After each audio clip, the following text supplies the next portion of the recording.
Hi everybody. MS Excel के इस second lecture में आप सभी का स्वागत है। और आज इस लेक्चर में हम बात करेंगे यूजेज ऑफ एमएस एक्सेल, यानी एमएस एक्सेल का क्या क्या उपयोग है। क्योंकि फर्स्ट क्लास में हम आपसे बोले थे कि अगर आप कहीं भी बिजनेस करने जाते हैं तो आपसे पूछा जाएगा आप एक्सेल जानते हैं या नहीं जानते हैं। इस वीडियो के बाद आपको समझ में आ जाएगा कि बिजनेस में एमएस एक्सेल जानना कितना ज़रूरी है और यह क्वेश्चन क्यों पूछा जाता है। तो देखते हैं। In this video we discussing in this video we discussing some of the major usage of Microsoft Excel, यानी Microsoft Excel का मेजर यूज क्या है। दैट विल हेल्प अस, जो कि आपको हेल्प करता है अंडरस्टैंड, समझने में the potential of this powerful software, यानी इस सॉफ्टवेयर का पोटेंशियल क्या है और कितना पावरफुल है।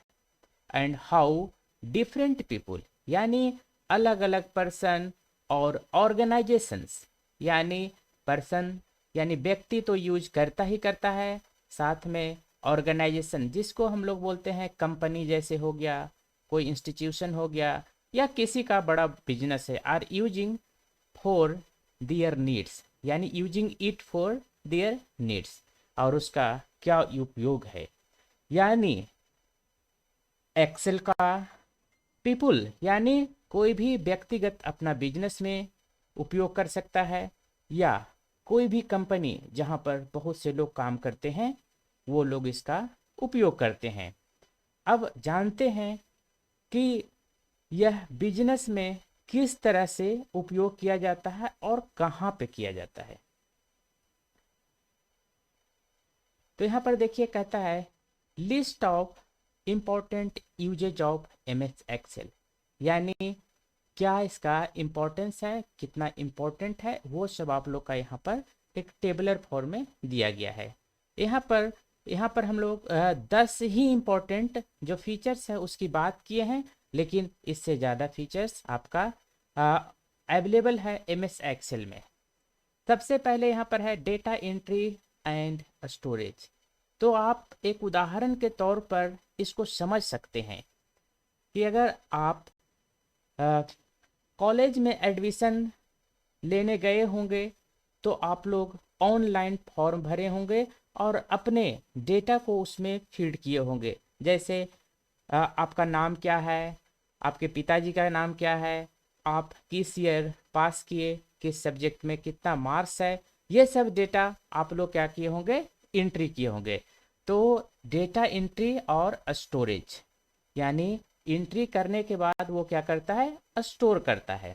अब सेकंड देखिए परफॉर्मिंग कैलकुलेशंस, और कैलकुलेशंस के लिए हम लोग भी एमएस एक्सेल का यूज करते हैं। तो जो उदाहरण लेकर हम चले हैं उसी पे हम बात करते चलेंगे कि जैसे ही आपका डेटा यानी आप फॉर्म भर दिए तो क्या हो गया, स्टोर हो गया।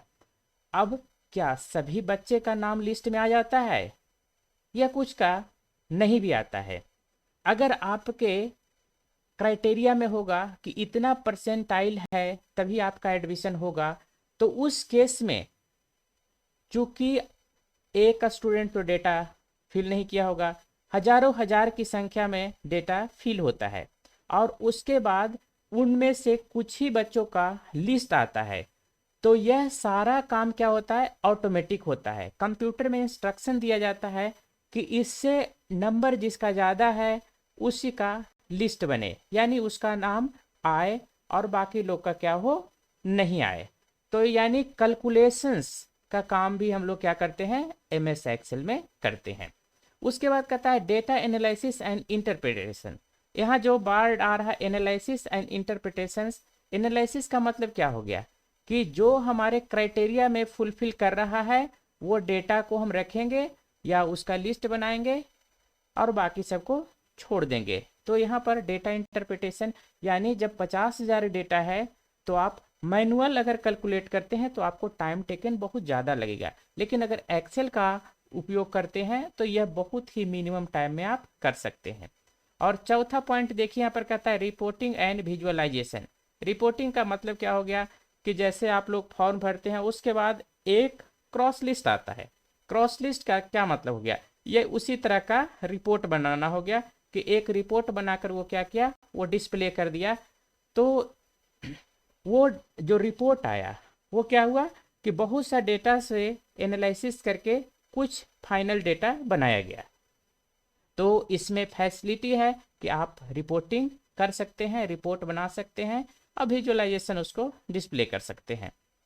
अब यहाँ पर देखिए, यहाँ पर से आप अच्छी तरह से समझ गए होंगे कि जो आप लोग का पोर्टल है, क्या है, पोर्टल पर आप डेटा फीड किए, यानी वो डेटाबेस में जाकर स्टोर हो गया, तो उसके लिए आप एक्सेल का यूज कर सकते हैं। परफॉर्मिंग कैलकुलेशंस, अब सभी के डेटा को कैलकुलेट किया गया होगा कि कौन ये सुटेबल डेटा है एडमिशन के लिए और कौन नहीं है। वो सेकेंड पार्ट में आप लोग का क्या हो गया होगा, ये कैलकुलेट करने के बाद क्या क्या हो गया, उस पर एनालिसिस किया गया होगा। एनालिसिस करने के बाद एक फाइनल क्रॉस लिस्ट जारी किया होगा। यानी अगर 50,000 स्टूडेंट्स किसी एग्जामिनेशन में अप्लाई करते हैं तो इस तरह से हम लोग पार्टिकुलर स्टूडेंट को सेलेक्ट करते हैं। और ये सारा प्रोसेस किस में जाकर होता है, MS एक्सेल में होता है। और क्यों होता है, क्योंकि इसमें एक्यूरेसी होता है, आसानी से हम कर सकते हैं, कम समय लगता है और जैसा हम चाहते हैं वैसा वो रिजल्ट देता है। अब देखिए अकाउंटिंग एंड बजट, जब आप का लिस्ट क्रॉस लिस्ट आ जाता है तो आप लोग क्या करते हैं, चालान कटाते हैं और चालान कटाने के बाद पेमेंट करते होंगे। तो पेमेंट करते होंगे तो अगर जितना भी स्टूडेंट पेमेंट किया तो उसका टोटल अमाउंट भी चाहिए, तभी ना बजट बनेगा, कितना पैसा आया और कितना ज़रूरत है। तो अगर हम मैनुअल कैलकुलेट करते हैं तो वह टाइम टेकन भी होगा और गलती होने का चांसेस भी होगा। लेकिन अगर एक्सेल में डेटा फीड है, क्योंकि एक ही बार फीड होता है और बाकी सारा प्रोसेस हम लोग बहुत ही कम समय में फॉर्मूला और मेथड से कर लेते हैं। तो इस तरह से वहाँ पर हम लोग का अकाउंटिंग का बजट भी आसानी से बन जाता है। कलेक्शन एंड वेरिफिकेशन डेटा, अब डेटा कलेक्ट हो गया तो हमारे लिए कौन उपयोगी है और किस तरह का उपयोगी है, यहाँ पर हम आसानी से कर सकते हैं। Collection and verification of business data, यानी जो भी डेटा हमारे पास आया है। अब देखिए एक्सेल में आप लोग कैलेंडर को इंसर्ट कर सकते हैं, इसका फैसिलिटी इसमें दिया हुआ है। यानी कैलेंडर क्यों उपयोग होता है आप अच्छी तरह से समझ सकते हैं। हमारे मेमोरी को बनाए रखने के लिए, या अगर हम कुछ भूल नहीं जाएं, इस डेट को होना है तो उसके साथ हम लोग स्प्रेडशीट को अटैच भी कर देते हैं। अब यहाँ पर देखिए 8वां नंबर पे है आप लोग का एडमिनिस्ट्रेटिव एंड मैनेजरियल ड्यूटी। तो एडमिनिस्ट्रेटिव और मैनेजरियल ड्यूटी का मतलब होता है कि इस डेटाबेस को, यानी जो एक्सेल में डेटा है उसका कोई ना कोई एडमिनिस्ट्रेटिव होगा, ऑनर होगा, जिसके पास यह पावर होगा कि वो डेटा को मैनिपुलेट कर सकता है, एडिट कर सकता है और डिलीट भी कर सकता है। तो एडमिनिस्ट्रेटिव का क्या काम होता है, मान लेते हैं कि अगर आपका एडमिशन का किसी को रिपोर्ट चाहिए कि टोटल कितना स्टूडेंट अप्लाई किया था और कितना का सिलेक्शन हुआ और कितना आप लोग का इसमें सिलेक्शन नहीं हुआ, एक लिस्ट बना कर दीजिए। तो ये सारा फैसिलिटी एडमिनिस्ट्रेटिव के पास होता है। और दूसरा उदाहरण समझ सकते हैं कि अगर आप किसी शॉप में काम कर रहे हैं तो आपको शाम में पूछा जाए कि टोटल कितना आज सेलिंग हुआ और कितना प्रोडक्ट सेल हुआ। तो इस तरह का कोई भी इंफॉर्मेशन जो ऑनर मांग सकता है, तो जो वहाँ पर वर्क करते हैं वही क्या कहलाते हैं, एडमिनिस्ट्रेटिव। और उसका ड्यूटी होता है कि वो सारे डेटा को दे। अब देखिए यहाँ पर बेनिफिट क्या होता है, मान लेते हैं कि आपका ड्यूटी 5 बजे खत्म हो रहा है, ठीक है, और 5 बजने के 2 मिनट पहले, यानी 4:58 में आपसे कोई पूछ दे कि आज का टोटल कितना सेल हुआ, आप हमको बताइए। अगर मैनुअल देखकर बताना रहता तो आपको वहां पर गुस्सा आ जाता, कि अब 2 मिनट में कैसे बता सकते हैं, लेकिन एमएस एक्सेल में ये फैसिलिटी है कि 2 मिनट क्या 1 मिनट में आप सारे डेटा को प्रिंट आउट दे सकते हैं और आसानी से अपने जॉब में रह सकते हैं। यानी आपको प्रॉब्लम्स नहीं होगा। आप अगर आप एमएस एक्सेल जानते हैं तो किसी भी तरह का क्यूरी, किसी भी तरह का क्वेश्चन जिसका आप जवाब बहुत आसानी से दे सकते हैं, क्योंकि वहाँ पर बहुत कम मेहनत लगेगा आपको। अब यहाँ पर देखिए फॉरकास्टिंग। फॉरकास्टिंग का मतलब क्या होता है? पूर्वानुमान। पूर्वानुमान का मतलब हो गया कि अगर आप के कंपनी में आप अकाउंटेंट हैं और सारा डेटा आपका एक्सेल में है, अगर कंपनी चाह रही है कुछ परचेज करना, तो वह जो एडमिनिस्ट्रेटिव है उससे पूछ सकता है कि हमारे अकाउंट में कितना पैसा है, क्या हम इसको परचेज कर सकते हैं। या फिर इस तरह से कह सकते हैं कि 2-3 महीना में जो हमारा प्रॉफिट हुआ था, तो आगे 3 महीना में और क्या प्रॉफिट होने का चांसेस है, यानी पूर्व अनुमान हम लगा सकते हैं। ये फॉरकास्टिंग यानी इस तरह का फैसिलिटी एमएस एक्सेल में है। अब उसके बाद है automating repetitive task. Automating repetitive task का मतलब होता है कि अगर आप कोई भी टास्क को एक बार मैनुअली कर दिए हैं तो अब उसको कंप्यूटराइज आगे कर सकते हैं। जैसे एक रो के डेटा को अगर आप फार्मूला से ऐड कर दिए हैं तो उसी तरह से बाकी डेटा को भी आप ऐड कर सकते हैं। तो इस तरह का ऑटोमेटिव रिपीटेटिव टास्क जो होता है यह फैसिलिटी प्रोवाइड करता है कि डेटा एक्यूरेट है, क्योंकि बार बार अगर आप ऐड कीजिएगा तो हो सकता है गलती होने का चांस हो। यानी कैलकुलेशंस और इसमें जो दिए हुए फॉर्मूला है उसका उपयोग करके हम लोग ऑटोमेटिक्स टास्क भी परफॉर्म कर सकते हैं। तो अब चलते हैं नेक्स्ट में, और यहाँ पर देखिए यूजेज ऑफ एमएस एक्सेल। तो जो फर्स्ट क्लास में हम आपसे बात किए थे कि अगर आप कहीं भी जॉब मांगने जाइएगा तो वो आपसे क्वेश्चन पूछता है कि क्या आपको एमएस एक्सेल आता है या नहीं आता है।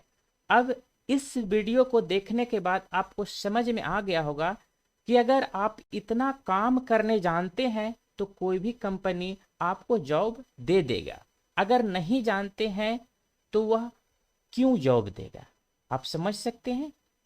तो इसीलिए आपको एमएस एक्सेल सिर्फ पास होने के लिए नहीं सीखना है, आपको जॉब व्यू से भी ध्यान रखना है, क्योंकि यहाँ पर क्या क्या काम होता है एक बार फिर से देख लेते हैं। Data entry and storage, performing calculations, data analysis and interpretations, reporting and visualisation, accounting and budget, calculation and verification of business data, calendar schedules, administrative and managerial duties, forecasting जिसको पूर्वानुमान भी बोल सकते हैं, ऑटोमेटिक रिपीटेटिव टास्क।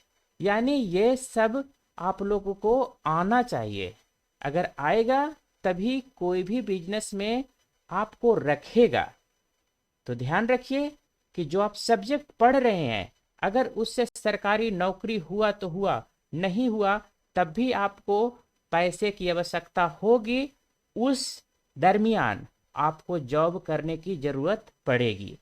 तो अभी अगर आप स्टूडेंट हैं तो अभी आपके पास समय है, अपने सब्जेक्ट के साथ एमएस एक्सेल को स्ट्रॉन्ग कर लीजिए। और यह एक ऐसा पैकेज है जो आपको जॉब दिलाने में बहुत ही सहायक होगा। तो नेक्स्ट लेक्चर यानी तीसरे लेक्चर में हम बात करेंगे टूल्स एंड फैसिलिटीज। एक्सेल में क्या टूल्स है, क्या फैसिलिटी है और किस टूल का क्या उपयोग है, एक ओवरव्यू हम देंगे और फिर प्रत्येक टूल के बारे में हम डिस्कस करेंगे और बताएंगे यह कैसे काम करता है। तो इस वीडियो में आज इतना ही रखते हैं और नेक्स्ट वीडियो में हम बात करेंगे tools and facility in MS Excel पे। तो अगर यह वीडियो आपको अच्छा लगा है तो आप लाइक करें और कमेंट करना ना भूलें, क्योंकि कमेंट से आपको यानी हमें पता चलता है कि आपको यह वीडियो कैसा लग रहा है, समझ में आ रहा है या नहीं आ रहा है। क्योंकि आप कमेंट के माध्यम से हमें बताएं, तभी हम आगे और भी वीडियो बनाएंगे। और यदि आप हमारे चैनल पर न्यू हैं तो इसको सब्सक्राइब कर लें, क्योंकि जो भी वीडियो अपलोड होगा वह आप देख सकेंगे। और बेल आइकन पे प्रेस कर दें ताकि आपको हर नए वीडियो का नोटिफिकेशन मिलता रहे। तो फिर मिलते हैं नेक्स्ट वीडियो में tools and facility in MS Excel के साथ। Thank you.